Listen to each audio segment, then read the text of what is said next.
जय हिंद साथियों, the freedom में आपका स्वागत है। मैं सुधीर। और साथियों, आज अब जब हम लोग शूट कर रहे हैं, आज शहीद आजम भगत सिंह का जन्म दिवस है। 28 सितंबर का दिन है और हमारे साथ एक ऐसे आज के युग में महापुरुष बैठे हुए हैं। एक भगत सिंह के ऐसे जानने वाले और भगत सिंह से सीधा रक्त संबंध जिनका है, वो हमारे साथ हैं, जिनके महसूस होने का जिनके साथ होने का एहसास ही बहुत बड़ी बात है, या यूं कहिए कि शब्द निकलने मुश्किल हैं, वो अनुभूति हो रही है। हमारे साथ द फ्रीडम के स्टूडियो में आज विशेष अतिथि के रूप में मौजूद हैं भगत सिंह पर बातचीत करने के लिए शहीद आजम भगत सिंह के भांजे प्रोफेसर जगमोहन सिंह। भगत सिंह की बहन थी बीबी अमर कौर और उनके पुत्र हैं प्रोफेसर जगमोहन सिंह। जगमोहन सिंह जी के बारे में ये जान लीजिए कि जहाँ तक जीवों का अस्तित्व है, इनसे अधिक भगत सिंह के बारे में, उनकी आइडियोलॉजी की बात हो या फिर उनके जीवन की बात हो, उनके विभिन्न जितने भी पक्ष हैं उनकी बात हो, इनसे अधिक जानने वाला शायद ही अभी कोई मौजूद है मौजूदा वक्त में। तो ये आप सबकी भी, हम सबकी ये खुशनसीबी है कि हमारे साथ प्रोफेसर साहब मौजूद हैं। सर, आपका स्वागत है द फ्रीडम में। आपके द फ्रीडम के सभी श्रोताओं को मेरी आदाब, नमस्कार, सत श्री अकाल। और आज आप सभी जानते हैं कि आज ही चंडीगढ़ में शहीद भगत सिंह अंतर्राष्ट्रीय हवाई अड्डे का नामकरण किया गया है। यह मांग 15 सालों से चल रही थी। तो सबसे पहले हम लोग यहीं से बात शुरू करते हैं। 15 साल से करीब ये मांग, जो हमारी जानकारी है, चल रही थी। इसके लिए क्रांतिकारियों के परिजनों ने, भगत सिंह और उनके साथियों के परिजनों ने कई जगह पर प्रदर्शन भी किया, यहाँ तक कि जंतर मंतर तक वो प्रदर्शन गया, मीडिया में भी वो चलता रहा। लेकिन कोई भी सरकार इस पर तैयार नहीं थी कि चंडीगढ़ हवाई अड्डे का नाम भगत सिंह पर किया जाए। सर, क्या रहा और कैसे फिर यह आंदोलन आगे बढ़ा और अब ये जो काम तक पहुँचा है? 2007 में भगत सिंह का शताब्दी जन्म दिवस था। तो उस वक़्त जो लोगों में उत्साह देखा गया, उसको बनाने के लिए पंजाब गवर्नमेंट ने 2008 में असेंबली में रेजोल्यूशन, यूनानिमसली रेजोल्यूशन पास कर दिया, क्योंकि नया हवाई जहाज़ प्रपोज था, हवाई अड्डा, तो उसका नाम शहीद भगत सिंह को समर्पित किया जाए। तो उसके बाद कांग्रेस ने भी उसको सपोर्ट कर दिया 2 साल बाद, हरियाणा कांग्रेस ने। तो लेकिन जब वहाँ पर बीजेपी गवर्नमेंट आई तो वो फिर थोड़ा खसियाने लगे कि नहीं, एक हमारे लीडर हैं जिन्होंने बीजेपी को स्थापित किया है, उनके नाम पे रखा जाए। लेकिन लोगों का जो विरोध था, मतलब, और या मैं समझता हूँ कि उल्टा देखना चाहिए कि लोगों का जो भगत सिंह प्रति प्रेम है, स्नेह है, उसने उनको भी मजबूर किया कि वो उस मांग से हटना पड़ा और फिर उन्होंने मांग की। तब सेंट्रल गवर्नमेंट ने अपने पाँव मतलब पक्के कर लिए कि नहीं जी, हम तो एक नई पॉलिसी बना ली है कि किसी भी हवाई अड्डे का नाम हम किसी व्यक्ति के नाम पे नहीं रखेंगे। अच्छा। मतलब शहर के नाम पे रखेंगे। उसके बाद बिहार, मतलब काफ़ी जगह पर ये हुआ कि वहाँ के लोकल जो मतलब हीरोज़ थे उनके नाम पे रखे गए। और असल बात ये थी कि भगत सिंह का जो विचार हैं वो कारपोरेट के अगेंस्ट हैं। तो आजकल ये कारपोरेट से पैसा लगवाना चाहते हैं, भगत सिंह के नाम पे कोई पैसा लगाने के लिए तैयार नहीं है। असल जो उनकी मतलब हिचकिचाहट थी वो ये थी।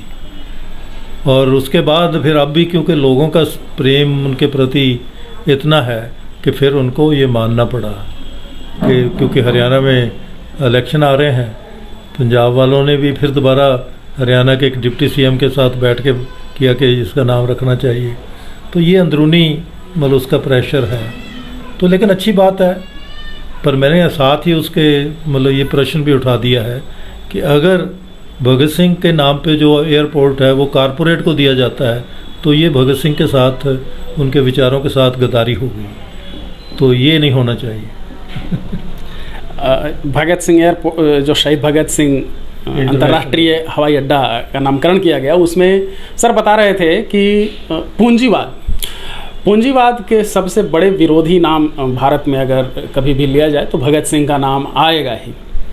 और मौजूदा दौर में भगत सिंह को आप ऐसा भी समझ सकते हैं कि उन्होंने जब HRA का पुनर्गठन किया, या कहिए कि अपनी जो पार्टी बनाई, तो उसमें एक शब्द उन्होंने जोड़ा, समाजवाद। सोशलिस्ट। तो इतना अधिक वो समाजवाद के समर्थक थे, और आज हम सभी देख रहे हैं कि पूंजीवाद का क्या ये हो रहा है। देश की सारी संपत्ति या पूरे देश की तमाम जो व्यवस्था है उसका निजीकरण किया जा रहा है या पूंजीपतियों के हवाले किया जा रहा है। क्या मौजूदा दौर में भगत सिंह के नज़रिए से हम लोग बात करेंगे, अपना अपना व्यू हम लोग नहीं देंगे, भगत सिंह के नज़रिए से मौजूदा दौर में जो कुछ भी हो रहा है वो कितना सही है और कितना गलत है, या उनके खिलाफ उनकी विचारधारा या जो उनका एक अपने देश को लेकर के जो उनका विजन था उसके हिसाब से देखें तो कितना सही कितना गलत हो रहा है, किस रास्ते पर हम लोग चल पड़े हैं? देखिए, मैं समझता जहाँ तक उनका बड़ा विजन क्लियर है कि जो असल में अंग्रेज़ राज का खात्मा क्यों चाहिए था, क्योंकि ना बराबरी इतनी ज़्यादा थी, जिसको उन्होंने नौजवान भारत सभा के मैनिफेस्टो में लिखा कि हम जिस स्वराज के लिए काम कर रहे हैं वो 98% लोगों के लिए होगा और 98% लोगों की हिस्सेदारी से होगा। तो ये जो हिस्सेदारी वाला पार्ट है वो तो हमारे वैसे ही मिसिंग है, क्योंकि आप एक दफ़ा वोट डलवा लेते हैं और 5 साल फिर पूछते नहीं हैं, तो फिर आप नए जो पा के नए तरह के नारे लगा के फिर करते हैं। तो जो हिस्सेदारी वाला पार्ट है, और मतलब कोई भी देश लोगों की हिस्सेदारी के बगैर नहीं हो सकता, वो सिर्फ फ़ायदा हो सकता है जो चंद पूंजीपति लोग हैं उनको। तो भगत सिंह का बड़ा क्लियर विजन था, उन्होंने जो मतलब कहा भी कि मैं एक नारे पे अपनी ज़िंदगी लगा रहा हूँ कि अगर ये नारा लोग समझ जाएं तो मुझे मेरी ज़िंदगी की कीमत मिल जाएगी। और वो संपूर्ण नारा था साम्राज्यवाद मुर्दाबाद, इनकलाब जिंदाबाद। और उसको बड़े स्पष्ट शब्दों में लोगों को उन्होंने समझाया कि साम्राज्यवाद का मतलब होता है एक देश दूसरे देश को लूटता है, और वो अंतरी भी ऐसे हालात पैदा करवा देता है जिससे उनकी लूट जो है वो लोगों को ना समझ लगे, आपस में लड़ते रहें। और ये एग्जैक्टली आज भी हम देखते हैं। लेकिन ये साम्राज्यवाद का जो शब्द है अब उसका रूप बदल गया है। अब जो बड़ी कंपनियां हैं अमेरिका की, इंग्लैंड की, वो मतलब उस रूप को है कि सरकार उनके पीछे है, उनकी सरकार उसके रास्ते से वो अपने देश में पूंजी ले जा रहे हैं। और इसीलिए आप देख रहे हैं कि डॉलर का भाव कैसे फ्लक्चुएट कर रहा है, गिर रहा है, क्योंकि वो पूंजी जब चाहते हैं निकाल लेते हैं, जब आएंगे। और 17 लाख करोड़ रुपया इन 5 दिनों में आपके शेयर मार्केट से बाहर गया है, जबकि आपके पास मतलब सफिशेंट पैसे नहीं हैं, लेकिन क्योंकि आपने उधार ले रखे हैं या उसको अमानत पे ले रखे हैं, वो निकाल लेते हैं।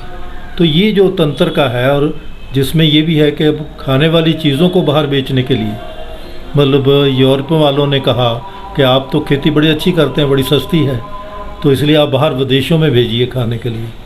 तो इन्होंने वो कानून स्पेशली बनाया कि खाने वाली चीज़ें जो हैं, और उसका असर ये है कि अभी तो शुरू हुआ है, अगले 1-2 महीने में आटे का भाव कहाँ जाएगा, चावल का भाव कहाँ जाएगा। तो वो चीज़ें जो हैं वो आम आदमी की ज़िंदगी पे भी असर कर रही हैं। तो ये भगत सिंह का संकल्प था कि आम आदमी की ज़िंदगी में मतलब तभी एक खुशहाली आ सकती है, उनकी मेहनत को फल मिल सकता है अगर ये जो लूटने वाली ताकतें हैं ये मतलब कम हो। अभी देश में इस व्यवस्था को लेकर के हम बात करें, हम लोग इसमें ये जानना चाहते हैं कि अभी देश में कहा जा रहा है कि राष्ट्रवादी सरकार है और इनका सबसे अधिक राष्ट्रवाद पर जोर रहता है, बहुत अधिक अपने देश से प्रेम करते हैं, इनकी विचारधारा लागू भी हो रही है। वर्तमान दौर में जो राष्ट्रवाद के नाम पर चल रहा है और जो कुछ भी हो रहा है, जिसमें सबसे अधिक एक तो ये विदेशी पूंजीवाद की बात है ही, इसमें यह भी है कि भगत सिंह का नाम भी खूब लिया जा रहा है। और राष्ट्रवाद का मतलब हो गया है कि आप मुसलमानों के खिलाफ कितना अधिक नफरत फैलाते हैं या दो धर्मों के बीच में आपस में कितना अधिक नफरत फैलाते हैं। जितना अधिक नफरत फैला सकते हैं उतना अधिक आप राष्ट्रवादी हो गए हैं, ऐसा प्रतीत होता है। आपको क्या लगता है और किस रास्ते पर, भगत सिंह के हिसाब से क्या हम लोग वाकई में राष्ट्रवादी हो गए या सरकार राष्ट्रवाद के रास्ते पर है?